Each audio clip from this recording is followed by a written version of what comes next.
भक्तजनों को राधे राधे। जय श्री कृष्णा।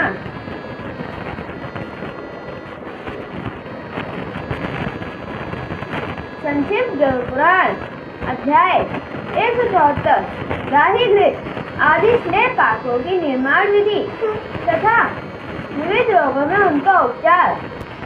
धन्वंतरी जी ने कहा, हे सुश्रुत, अब मैं रोगों को दूर करने वाले घृत और तेल आदि पदार्थों के विषय में बताऊंगा, उसे आप सुने। शंख पुष्पी, वच्छ, सोमा, ब्राही, ब्रह्म सुवर्चला, अभ्या, हरितकी, गुरुचि, गिलोय, अटरूषक, अरुषा तथा वागुजी, वकुची नामक इन औषधियों के रस को एक एक अर्थात 2-2 तोला लेकर उनसे एक प्रस्त अर्थात 4 सेर घृत का पाक सिद्ध करना चाहिए। उसमें एक प्रस्त कंटकारी का रस, एक ही प्रस्त दूध का मिश्रण भी करना चाहिए। इस घृत पाक का नाम ब्राही घृत है। यह स्मरण और मेरा शक्ति का अभिवर्धक होता है। त्रिफला, चित्रक, बला, निर्गुंडी, सिंधुवार, नीम, वासक, अरुषा, पुनर्वा, गुरुचि, बृहति और शतावरी नामक इन औषधियों के रस से सिद्ध घृत पाक सभी रोगों का विनाशक है। बला के रस से बने हुए क्वाथ में आधा आड़क अर्थात 2 सेर तिल का तेल पकाना चाहिए।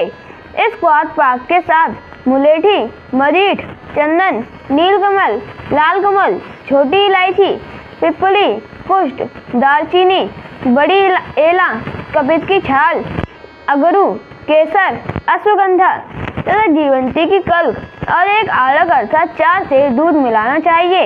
इस पाक को अग्नि की धीमी आंच में सिद्ध करके एक रजत पात्र में रखना चाहिए। यह तेल पाक समस्त वात तथा धातु रोगों का नाशक है। इस तेल पाक के सेवन से कफ जन्य 6 रोग भी विनष्ट हो जाता है।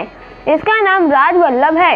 एक प्रस्त शतावरी का रस, एक प्रस्त दूध, एक कर शतपुष्पी, देवदारू, जटामानसी, शिलाजीत, बलाचंदन, तगर, कुष्ठ, मैंसी और मालकंगनी नामक औषधियों का रस लेकर एक प्रस्त घृत को अग्नि पर सिद्ध करना चाहिए। इस घृत पाक के प्रयोग से प्राणियों का लंगड़ापन, बौनापन, लुंजिता, बधिरता, व्यंग दोष और कुष्ठ रोग विनष्ट हो जाता है।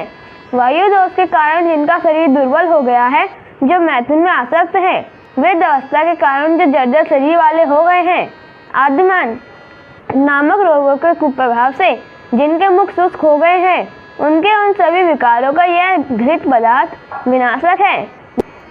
जिन प्राणियों के चर्म, सिरा और स्नायु तंत्रिकाओं में विकृत वायु समूह प्रविष्ट होकर रोग का रूप धारण कर चुका है, वह सब इस सिद्ध तेल के सेवन से नष्ट हो जाता है।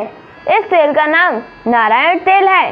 इस रोग विनाशक तेल की सिद्धि का विधान स्वयं भगवान विष्णु ने बताया था, इसलिए सिद्ध तेल का नाम उन्हीं के नाम पर पड़ा है। इन्हीं औषधियों से पृथक पृथक अथवा मिश्रण रूप में घृत एवं तेल पाक बनाना चाहिए। शतावरी, गुरुचि, चित्रक, बिजौरा नींबू का रस अथवा कंटागरी की रसादि से समन्वित निर्गुंडी का रस या पुनर्वा, चमेली अथवा त्रिफला के साथ अरुषा या ब्राही, एरंड, भिंगराल, कुष्ठ, मूसली, दशामूल और खदिर की घिसकर बनाई गई वटिका, मोदक या चूर्ण सभी रोगों को दूर करने वाला है। घृत, मधु, जल, शर्करा, गुड़, नमक तथा सौंठ, काली मिर्च अथवा पिपली के साथ सेवन करने से सभी रोगों में यथोचित लाभ होता है। इन औषधियों का योग सब रोग विनाशक है। चित्रक, मंदार, अनिसोत अथवा अजवाइन तथा कनेर या सुधा, गुलुची, बाला चमेली, गड़िका गन्यारी, सप्तपर्णी छितवन, सुपर्चिका पित्त पापड़ा और ज्योतिषमती मालकंगनी नाम की औषधियों को एकत्र करके विद्वान को उनका तेल पाक सिद्ध करना चाहिए। इस योग से सिद्ध तेल का प्रयोग भंगदर रोग में करना चाहिए।